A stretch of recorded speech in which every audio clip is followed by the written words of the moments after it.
ke sesi pada petang ini.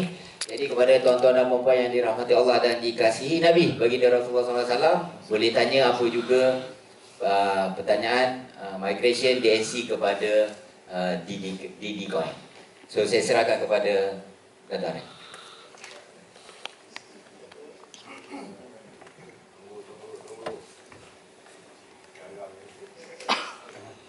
Okay, Assalamualaikum warahmatullahi wabarakatuh kepada semua. Selamat sejahtera dan selamat berpuasa. Okey. Jadi fahamlah kalau bulan puasa ni kita slow sikit. Nak adapt ilmu pun slow sikit . Tapi apa yang saya percaya, yang saya faham bahawa semua yang ada di sini pada hari ini adalah ahli-ahli DD ataupun ETPS. Dipanggil core leaders yang memang dah faham daripada awal dah apa konsep dia, Dina Coin tu apa, Ethereum tu apa. So kita dah sampai ke satu fasa yang baru yang dipanggil fasa migration, yang bukan saya yang mahukan, bukan company mahukan, anda semua yang mahukan. Sebab anda sini yang pengalaman macam mana sistem slow, pagi-pagi baru boleh laju sampai tertidur kan. Dan bukan itu saja, nak register orang pun kadang-kadang ikut time juga. So ini adalah masalah-masalah yang kita sedia maklum dalam sistem ETPS, dipanggil centralized server. Jadi untuk move forward, untuk pergi kepada scale yang lebih besar, kita perlukan satu sistem yang di mana decentralized, distributed, bukannya berpusat. Jadi inilah kita perkenalkan, dinamakan DDK, DD Coin. DD can be anything, tak semestinya Dinar Dirham. Tetapi inilah untuk justify apa yang kita telah buat selama 2 tahun setengah. Kita cerita Dinar Coin, Dinar Dirham. Tetapi Dinar Coin memang tak ada masalah sebab dia Ethereum token. Cuma pre-order Dinar Coin ni, iaitu ETPS ni, yang belum kita selesai sehingga sekarang. Masih duduk server lagi, masih centralized database lagi. Walaupun ada orang beli 5 minutes ago Indonesia, Brunei, tetapi orang still boleh persoalkan, ini still server, betul ke ni? Nampak tak? So inilah fasanya untuk kita bawa volume ataupun bawa transaction yang besar dalam sistem ETPS ni 100% pergi ke blockchain. Bukan 50%, bukan 70%, 100%. 100% bermaksud every inch transaction. Berapa asset, berapa DDK, berapa value. Inilah fasa yang kita tengah alami sekarang ni. Right? Okay, so diharapkan hari ini tadi dapat penjelasan yang jelas untuk DDK. Mungkin ada soalan, kita fokus pada soalan terus dah. Kalau ada soalan, silakan.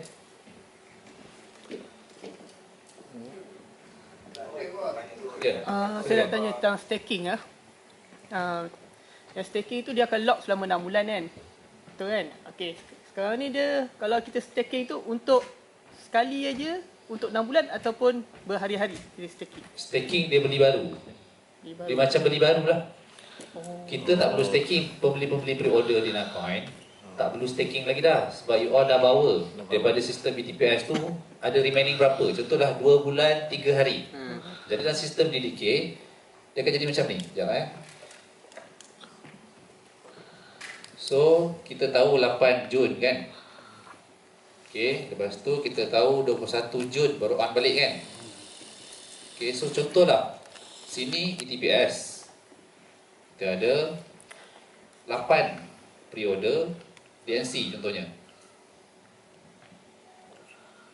Remaining 4 bulan 1 hari. So apa yang akan berlaku di sini? Sistem DDK platform ada 8 DDK, remaining months 5 bulan. Dia tambah lagi. Kalau kat sini ada 20 hari saja akan jadi 1 bulan. Dia takkan hilang. Sepanjang migration dia takkan hilang. Dia akan bundar kepada bulan yang tertinggi. Okey?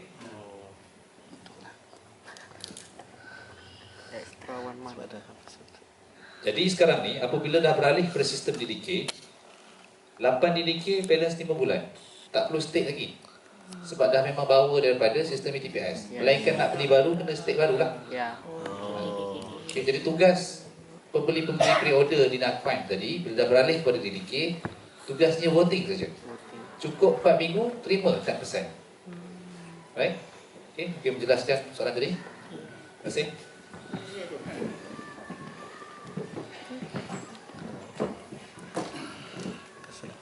Okey, mungkin ada soalan lain lagi, silakan. Assalamualaikum. Saya nak tanya starting price untuk DDK should be follow ditambah dengan harga emas. Betul. For example, today $200. And then DD coin is actually based on demand and supply. So adakah dia punya lantai tu is actually ditambah dengan harga emas sebelum dia telah dilepaskan. So for example demand and supply, then for example demand akan kurang, dan adakah harga tu akan jatuh lebih bawah daripada $190 to $100 for example. Thank you. Okay, good question. Tentang price ni, terus terang saya sendiri pun tak tahu macam mana apa yang akan berlaku. Lainlah saya Tok Moh ke kan. Tapi karakter-karakter kita boleh kenal pasti. Okay, so sekarang ni kita dah tahu dah Dinacoin is crypto asset, DDK cryptocurrency. Adakah sebahagian, ada tak token-token macam ni dalam market sekarang? Ada sebenarnya. Ada. Contoh Bitcoin dan Tether. Contohlah Bitcoin naik sampai $20,000. Kebanyakannya yang pegang Bitcoin besar-besar dunia punya investor ni, dia akan mencari apa nak hedging, instrumen apa nak hedging. Sebab tu kita tengok Tether top 3, top 5 volume 24 hours dia, terkejut tengok Tether ni tinggi juga walaupun tak ada apa-apa pun orang token USD.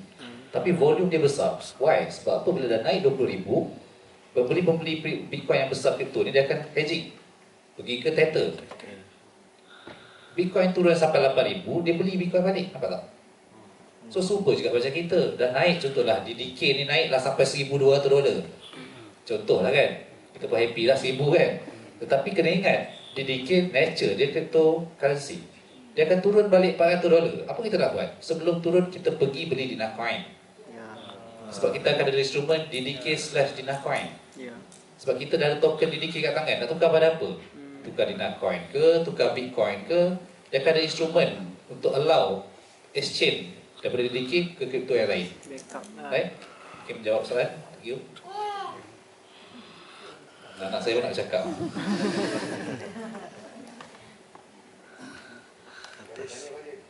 So ada lagi? Tanya jangan tak tanya. Ada nak tanya? Tuan Syari? Ada orang lama? Ada? Toman, makanya Silakan, ada soalan apa-apa silakan. Inilah peluang nak tanya soalan bila lagi. Abang Long main. Abang Long Betul. orang lama. Inilah peluangnya, apa yang terbuku, apa yang terlintas. Datuk Man. Monggo kita. Bismillahirrahmanirrahim. Assalamualaikum warahmatullahi wabarakatuh. So sebenarnya Alhamdulillah bila kita banyak bersama dengan Tuan Zainal dan Faizul dan grup, sebenarnya banyak menjawab soalan-soalan. Dan hari ini harapan kawan-kawan untuk saya tanyakan pun saya tak tahu apa nak tanya sebenarnya.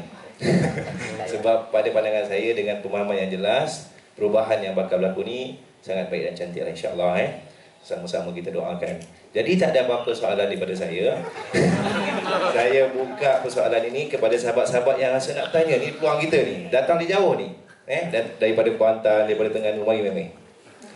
Ada nak tanya? Tak ada tanya, kita nak buka ni. So sebenarnya gitulah. Harapan bagi saya dan tim-tim saya, Alhamdulillah kita support dan menyokong penuh apa yang berlaku hari ini. Dan kita nampak satu perubahan yang sangat cantik. Tinggalnya bagi kita yang tak jelas, sebab sistem pun belum ada lagi depan mata. Kita tunggu je nanti insya-Allah. Terima kasih Datuk. Alright, welcome. Okay, kalau you all tak ada nak tanya, saya nak tambah sikit lah tentang delegates dan voting.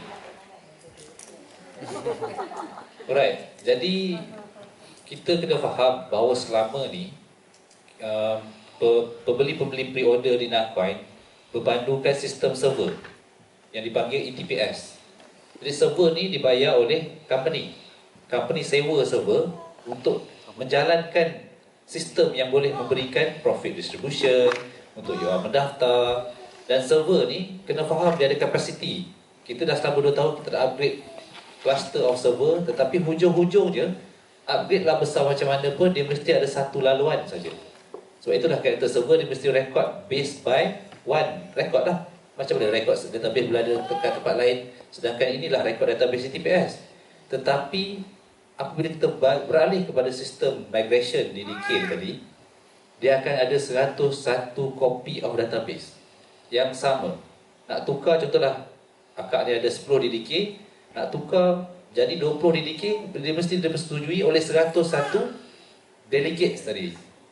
Jadi delegates inilah boleh digelarkan sebagai kita punya rekod yang selama ni satu saja server. Adakah sistem delegate ni benda yang baru? Tidak.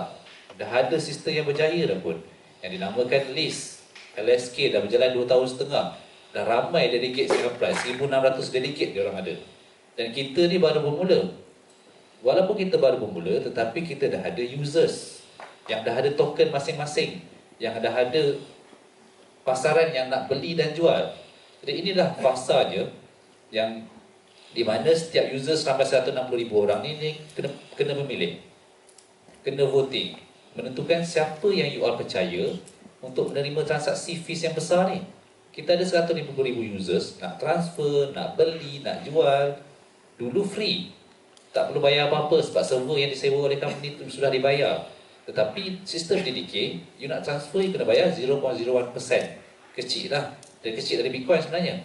Tetapi kena ingat, siapa yang akan earn fees-fees ni tadi? Bukan company lagi dah. Akan di-earn oleh delegates. Jadi you all lah yang kena voting, memilih siapa delegate yang you trusted untuk menerima fees-fees yang terjana daripada sistem DDK yang ramai ni, yang besar ni.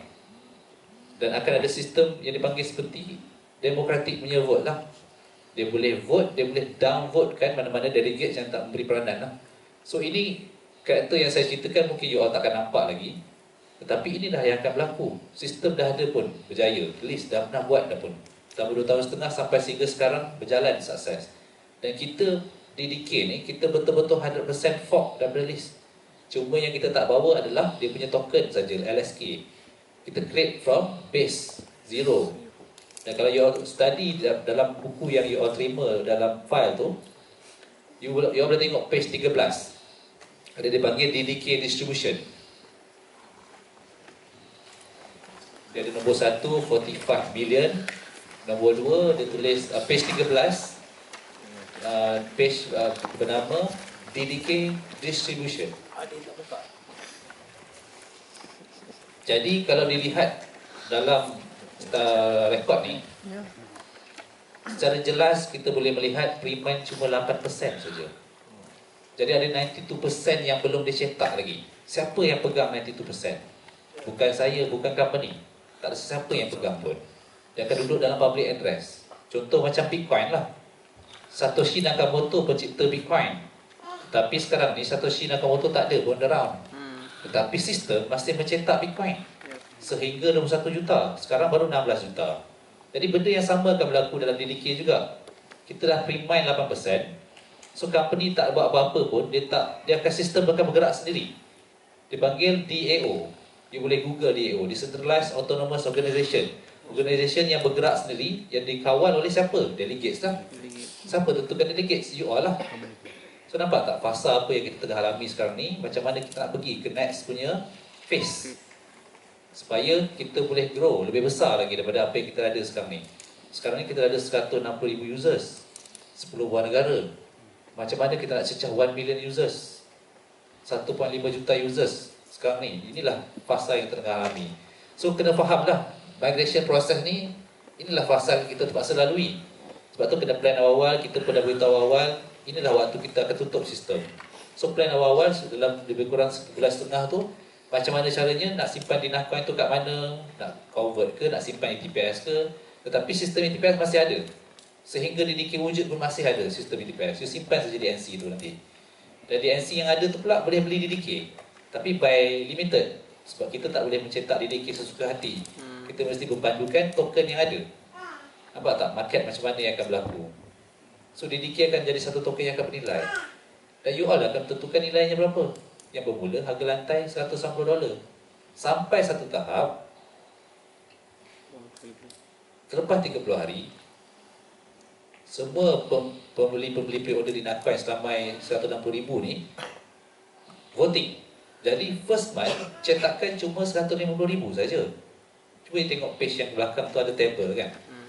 Jadi walau macam mana sekalipun, ramai sekali pembeli pun, even kita punya growth dalam sistem ETPN 20%, 30% lebih besar setiap bulan, tapi bila dah berubah menjadi delegate, pencetakan unit of token cuma 10% saja. 150,000. Cukup tak?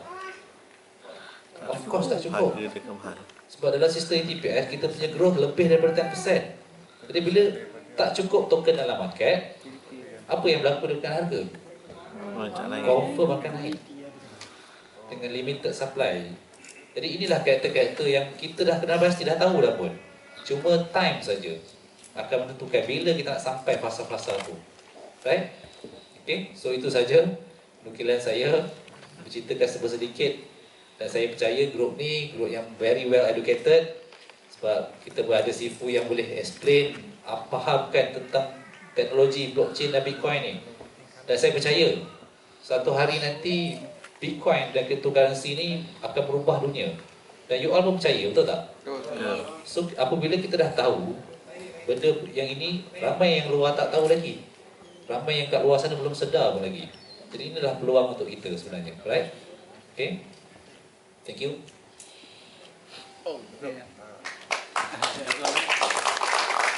Yeah. Kita vote. For example, kita vote Tuan Zainal. Tapi at the end of the day, Tuan Zainal kalah. Siapa akan buat kita punya transaction? Dia pembangkang nak kalah. So really, jadi next week we handle our transaction everything. So kita vote Tuan Zainal. Tuan Zainal kalah. Terima kasih. Dia sebenarnya walaupun you all vote sesiapa delegates, delegates tu dia akan jadi dua je. Delegate tu akan jadi aktif delegate ke standby delegate. Bila jadi aktif dia akan duduk dalam carta 101, akan menerima fees gile-gile. So delegate sama bilik ni walaupun you vote tapi duduk kat standby, dia akan standby je.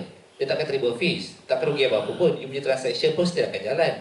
Sebab delegate lain yang akan secure the network, akan create new block. Okay, dan betapa adilnya sistem, saya sebagai username A, saya boleh vote delegate cuma sekali saja. Walaupun saya ada banyak delegate, saya tak boleh vote banyak-banyak kali. So delegate ni harus berkempen mencari users. Nampak tak? Ini yang berlaku dalam sistem list sebenarnya. Okay?